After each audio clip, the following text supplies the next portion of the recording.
তুই দেয়নি না? কই গো রাধুনী ঠাকুর, কোথায় গেলে? এদিকে এসো। বলুন রানীমা। বলছি, তুমি তো রাজবাড়িতে দীর্ঘদিন ধরেই রান্না করছো, কিন্তু ইদানি তোমার রান্না তো বেস্বাদ লাগছে কেন? সে তো আমি বলতে পারবো না, আমি তো আগের মতনই রান্না করি। ছোট মুখে বড় কথা বলছি, আমি কিছু বলতে চাই রানীমা। এই তুই আবার পাকামো করতে এসেছিস কেন রে? তোকে কি রানীমা ডেকেছেন নাকি? আহ, কি বলতে চাইছে শুনেই দেখি না, বলো। রানীমা, এখন আর রাঁধুনি ঠাকুর আগের মতো যত্ন নিয়ে রান্না করেন না। রান্নাঘরে পড়ে পড়ে ঘুমোয় আর তাড়াহুড়ো করে কোনো রকমে রান্না করে দেন। একদম বাজে কথা বলবি না। বাজে কথা না রানীমা, শিলনোড়ায় বাটতে ওনার কষ্ট হবে বলে আজকাল রাঁধুনি ঠাকুর শুধু জিরে ফোড়ন দিয়ে রান্না করেন। এত বেতন দিয়ে তোমাকে রাখা হয় কি এই ফাঁকিবাজির জন্য? কি মানে ভুল হয়ে গেছে। এর যদি এই ভুল করার ইচ্ছে হয় তাহলে তল্পি তল্পা গুটিয়ে বাড়ি গিয়ে ভুল করো, মনে থাকবে? মনে থাকবে মহারাজ। কি হচ্ছে বলো তো রানী?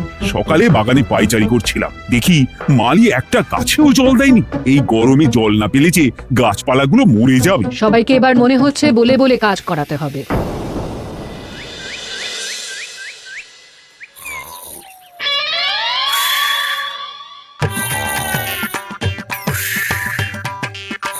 কি গো, কদিন ধরে তো তুমি শুধু খাচ্ছ আর ঘুমোচ্ছ। বাজার দোকান কিছুই নেই গো, রাজসভাতেও যাও না। কি যে করি। কি গো দিদা, দাদু আজও ঘুমোচ্ছে? কি বলবো বলতো? আমরা কিছু একটা ব্যবস্থা করছি, দাঁড়াও।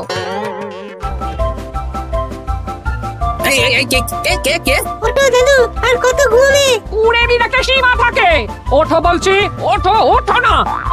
আমি বুঝতে পারছি বাড়ির কাজ, বাজার দোকান এসব না করার জন্য তুমি পড়ে পড়ে ঘুমোচ্ছ। দাদু কাছে ফাঁকি দিচ্ছে দিদা। দে পুটি, আর সরসরি দে দে।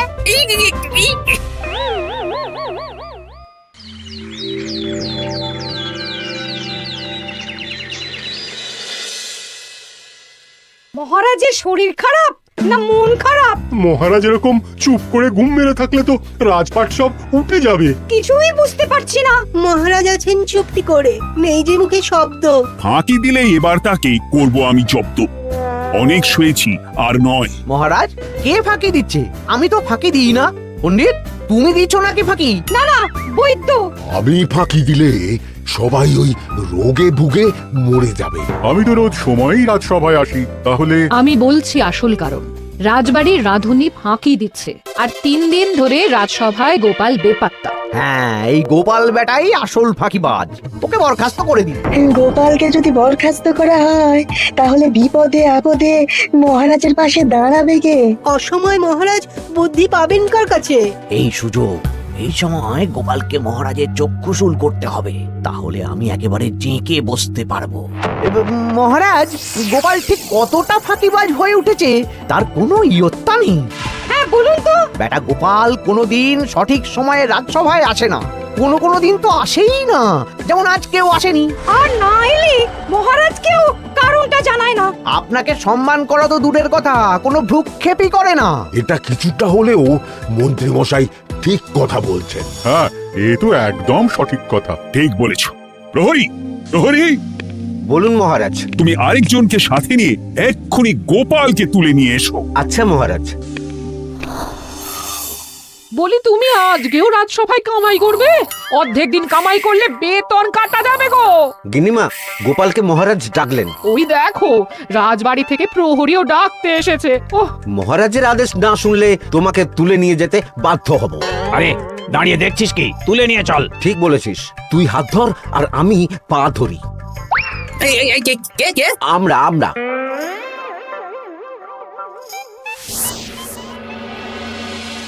এসব কি গোপাল? তুমি বাড়িতে আছো, ঘুমোচ্ছ, অথচ রাজসভায় আসছো না, কি ব্যাপার?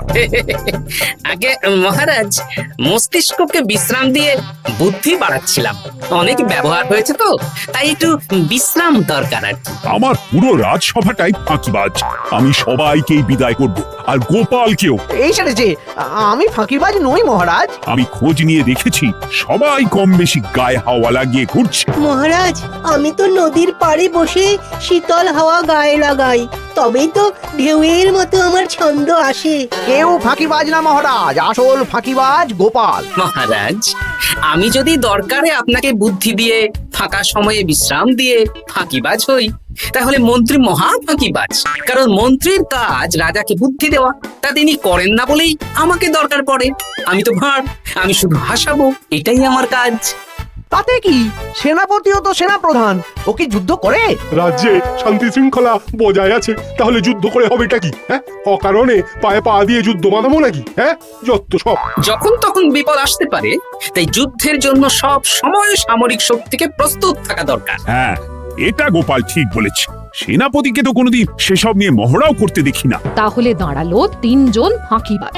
মূল অভিযুক্ত গোপাল দিন রাত কামাই করে, মন্ত্রী মহারাজকে বুদ্ধি দেয় না, আর সেনাপতি যুদ্ধের প্রস্তুতি নেয় না। এই 3 জনকে আমি বিদায় করব। এই সেরেছে, এ তো দেখছি বিনা মেঘে বজ্রপাত। না, তবে তোমরা যে ফাঁকিবাজ নও সেটা প্রমাণ করার জন্য 12 ঘন্টা সময় দেব। আমাদের কি করতে হবে? তোমাদের 3 জনকে 3টে খালি বস্তা দেব। প্রত্যেকে ওই খালি বস্তা নিয়ে জঙ্গলে যাবে, আর এই 12 ঘন্টার মধ্যে জঙ্গল থেকে বস্তা ভরে আনবে। একটা বস্তা ভরার জন্য 12 ঘন্টা সময়? এ তো খুবই সহজ কাজ। সহজ কঠিন জানি না, যে ফাঁকি দিয়ে ফাঁকা বস্তা জমা দেবে বা কিছুটা ভর্তি কিছুটা খালি আনবে, সে সাজা পাবে। আচ্ছা মহারাজ, আমি বস্তায় কি নিয়ে আসবো সেটা কি আপনি দেখবেন? তা দেখবো না, কিন্তু বস্তা ভরে আনতে হবে। আর যা বস্তায় ভরে আনবে তাই নিয়ে সবাই বাড়ি ফিরে যেতে পারবে। তার মানে বস্তাতে যা থাকবে সব বস্তার মালিকই পাবে। একদম তাই। বুঝে গেছি, ভিতরে কোনো গভীর পরিকল্পনা আছে। প্রহরী, প্রহরী, তুমি এই 3 জনকে 3টে বস্তা দিয়ে দাও। যথা আজ্ঞা মহারাজ। আর বাকি সভাসদেরা আজকে রাজসভাতেই থাকুক। ওরা 3 জন আসবে, ওদের বিচার হবে, তারপর ফিরবে। আমাদের খাওয়া দাওয়া তাহলে রাজবাড়ির তরফ থেকেই দেওয়া হবে মহারাজ? হ্যাঁ, জঙ্গলে তো যাচ্ছি, কি নেব? গোপাল, আমি বলি কি, তুমি বরং আমার বস্তায় ঢুকে যাও, আমি তোমাকেই নিয়ে ফিরে যাই, লেটা চুকে যাবে। আপনি যদি একা আমাকে বস্তায় ভরে নিয়ে যেতে পারেন তো চলুন। একা? এই সেরেছে। দাঁড়ান, আমি আপনার কাঁধে চড়ে দেখি আপনি আমাকে বইতে পারবেন কি পারবেন না। না না, মুখ ফসকে বলে ফেলেছি, মাথা খারাপ নাকি? তাহলে নিজের মতন থাকুন।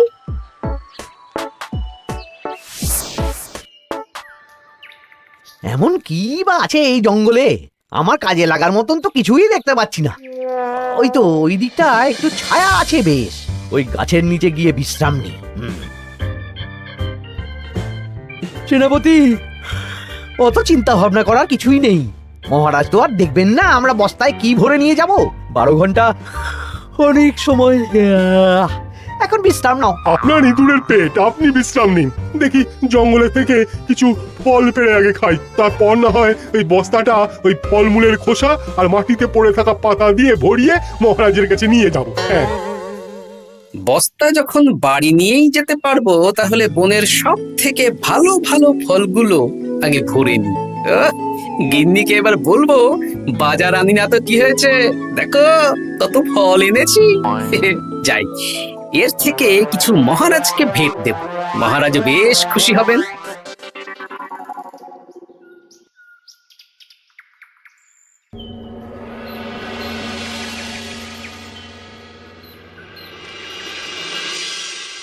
উফ, এই এত বড় জ্বালার মতো পেটখানা নিয়ে এই পেল্লাই গাছে উঠবো কি করে? দূর দূর, আশেপাশে ঢিল পাথরও দেখতে পাচ্ছি না। এই বুড়ো বয়সে হাড়গোড় ভাঙলে সে এক খারাপ ব্যাপার হবে। আরে দূরে ওদিক থেকে আওয়াজ পাওয়া যাচ্ছে, তার মানে এই বনে কেউ এসেছে। ভাই মদন, এই গাছটা ঝড়ে ভেঙে অনেক দিন পড়েছিল, এটা তো নেবই। তুই ওদিকে দেখ, কত মোটা একটা সেগুন গাছ রে। ওই গাছটা নিয়ে গেলে আমরা 1 বছর বসে খেতে পারবো। তাহলে আর দেরি কেন, হাত লাগা। আরে আরে আরে, করো কি, এগুলো সব আমাদের মহারাজ কৃষ্ণচন্দ্রের পছন্দের গাছ। ভুলেও এই গাছ কেটে নিয়ে যাওয়ার ভাবনা চিন্তা করো না। আর ওই সেগুন গাছটা তো মহারাজের সবচেয়ে প্রিয়। আরে মহারাজ কি করে জানবে শুনি, এই বনে তো তিনি ভুল করেও আসেন না। এই যে আমি আসি, আমি মহারাজের দূত। তোমরা যদি ভুল করে ওই সেগুন গাছে হাত দাও, তাহলে কিন্তু তোমাদের গর্দান যাবে। এই সেরেছে, কিন্তু আমরা তো কাঠুরিয়া, কাঠ ছাড়া পেট চালাবো কি করে? সে তোমাদের ব্যবস্থা তোমরা করো, অন্য অনেক কাজ আছে। এই সামনের গাছটা মরে পড়ে আছে, এটার কাঠ আমরা নিয়ে যেতে পারবো তো? তা পারবে, এতে অত চিন্তার ব্যাপার নেই। গোপাল আছে যখন, তখন এই রাজ্যের কেউ মুশকিলে থাকবেই না। শুধু তোমাদের একটা কাজ করতে হবে। কি কাজ? এই নাও বস্তা।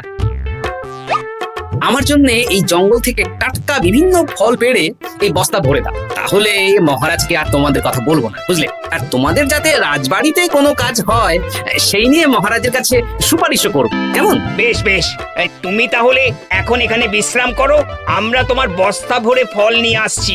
ঠিক আছে, আমি তোমাদের কুঠার পাহারা দিচ্ছি, তোমরা ভালো তরতাজা ফল বস্তায় ভরে নিয়ে এসো।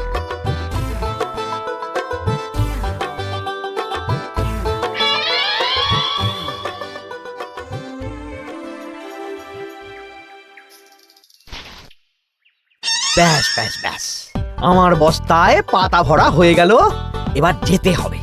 আমারও বস্তা ভরা হয়ে গেছে মন্ত্রী মশাই। হ্যাঁ, কটা ফল খেলাম আর কটা ভরে নিলাম, আর বাকি জঙ্গলের পাতা ভরে ফেলেছি। হ্যাঁ, আবার কি কি ভরেছি আর কি ভরিনি সেসব তো মহারাজ আর দেখতে যাবেন না। তাহলে আর দেরি কেন, চলুন হাঁটি হাঁটি পা পা করে এগিয়ে যাই। গোপালকে তো দেখতে পাচ্ছি না। ও বেটা যা কুঁড়ে, হয়তো এখানে এসেও ঘুমিয়ে পড়েছে। আবার কালকে সকালবেলা উঠবে।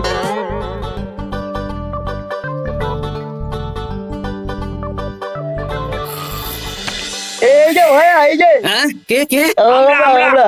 ও বলো, বস্তা ভরে এনেছো? হ্যাঁ, ভরে এনেছি। তাহলে চলো রাজসভায় যাই, তোমাদের একেবারে মহারাজের সাথে পরিচয়ও করিয়ে দেবো, আর কাজের ব্যাপারেও বলবো। চলুন। চলো চলো চলো।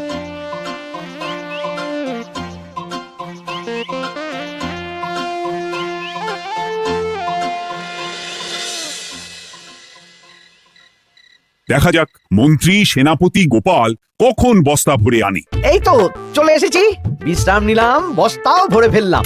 এই দেখুন মহারাজ, আমিও বস্তা ভরে এনেছি। বাহ, তোমাদের বস্তা দেখে তো মনে হচ্ছে খুব হালকা। হ্যাঁ, আপনি যখন আমাদের বস্তা ভরে কি এনেছি সেটা দেখবেন না, তখন অত খাটাখাটনি করে কি লাভ মহারাজ? কিন্তু গোপালের এখনো অব্দি দেখা নেই, ও কি সোনা গয়না ভরে আনছে? গোপাল যা কুঁড়ে আর ঘুম কাতুরে, হয়তো জঙ্গলেও ঘুমিয়েই পড়েছে। মহারাজ, আপনি একটা কাজ করুন, আমাকে আর মন্ত্রী মশাইকে যুগ্মভাবে বিজয়ী ঘোষণা করে দিন, ব্যাস। এত তাড়া কিসের? বাবা বাবা বাবা, তোমরা তিনজনেই বস্তা ভরে এনেছো, আমি খুব খুশি। আমার কথা শুনে কাজ করেছো, তোমরা তিনজনেই বিজয়ী। এবার বাড়ি যাও, যাও। গোপাল কি করে বিজয়ী হয় মহারাজ? এই বস্তা ভরে নিয়ে আসাতেও তো ওর ফাঁকিবাজি ধরা পড়ছে। কিসের ফাঁকিবাজি? এই যে দুটো লোক তোমার হয়ে বস্তা বয়ে আনলো, সে তো মহারাজ সহ আমরা সবাই দেখতেই পেলাম। তা তো ঠিক, গোপাল নিজে হাতে বস্তা ভরে আনেনি। মহারাজ বস্তা ভরে আনতে বলেছেন, আমি এনেছি, এখানেই কথা শেষ। আমি কাকে দিয়ে বস্তা ভরালাম, কে আমাকে সাহায্য করলো, সেসব তো কোনো শর্ত আরোপ করা ছিল না। কিন্তু পরীক্ষাটা তো কে ফাঁকিবাজ সেটা প্রমাণ করার পরীক্ষা। এখানে তো তুমি ফাঁকি দিলে গোপাল। এটাও ঠিক কথা, তাহলে গোপালের শাস্তি পাওয়া উচিত। মহারাজ, আপনার শর্ত ছিল সেই ফাঁকিবাজ বলে প্রমাণিত হবে যে বস্তা খালি আনবে। এইখানে আপনি একটা ছোট্ট ভুল করেছেন মহারাজ, বস্তায় কি আছে সেটা দেখবেন না আগেই বলে দিয়েছেন। তা তো বলেছি। আপনি নিশ্চয় জানেন, পাঠশালায় কিছু ছাত্রছাত্রী থাকে যারা পড়ার বইয়ে মুখ গুজে বসে থাকলেও পড়ায় তাদের মন থাকে না, মাথাতেও পড়া ঢোকে না, তাই সেই পড়া তাদের কোনো কাজে লাগে না। কি পণ্ডিত মশাই, এদেরকেই তো বলে ফাঁকিবাজ। বিলক্ষণ, এরাই ফাঁকিবাজ। ধন্যবাদ। তেমনি আমি যদি বলি সেনাপতি আর মন্ত্রী মশাই ওই ফাঁকিবাজদের মতনই ফাঁকি দিয়ে বস্তা ভরেছে, তাই ওদের বস্তা এত হালকা।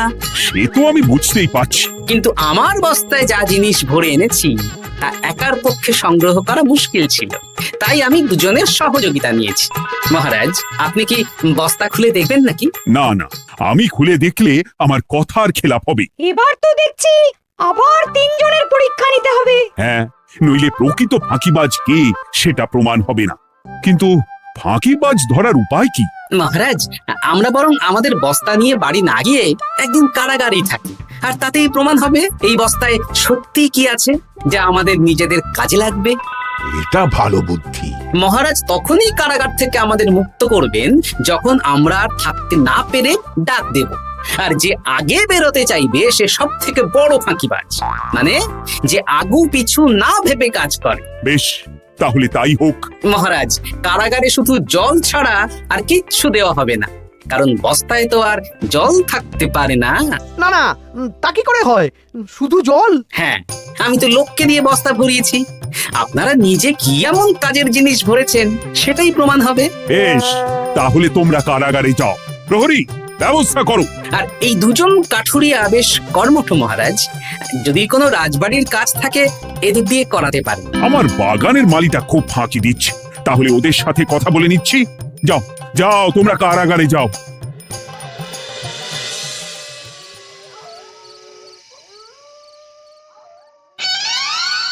ওরে বাবা রে, কি খিদে খিদে পাচ্ছে রে। দেখি বস্তায় কি আছে দেখি।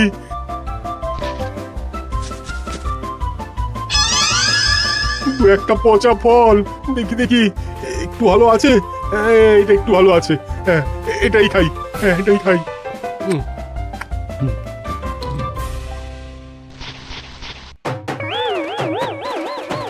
আমি তো শুধু পাতা ভরেছি। কি সেরেছি? আমাকে কি জল খেয়েই কাটাতে হবে? এবার আমি দেখি। টাটকা ফল আর জল, আমার কাছে যা ফল আছে এগুলো খেয়ে আরাম করে 5-6 দিন কেটে যাবে। ও গোপাল, আমাকেও কটা ফল দাও না গো। ও গোপাল, আপনি এখান থেকে উঠুন, অন্য বাগানে ফুল হয়ে ফুটুন। ফল খাবেন? এখন কর্মফল ভোগ করুন। ওরে বাবা, জল খেয়ে আর কতক্ষণ কাটাবো?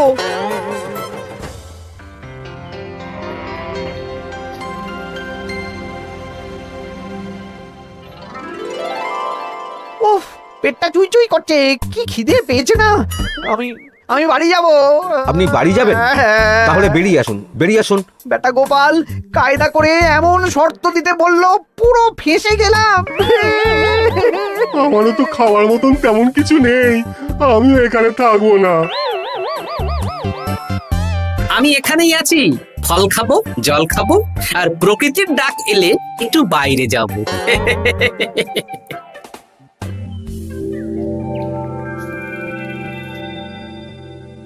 কি তোমরা কারাগারে এক রাতের বেশি তো থাকতেই পারলে না? কি আর করব বলুন মহারাজ, আমরা তো আর গোপালের মতন বস্তা ভরে টাটকা ফল নিয়ে আসিনি। বেটা গোপাল আমাদের দেখিয়ে দেখিয়ে ফল খাচ্ছিল, ওতে আমাদের খিদে আরো বেড়ে যাচ্ছিল। তাহলে এরা দুজনে তো হার মেনে নিল।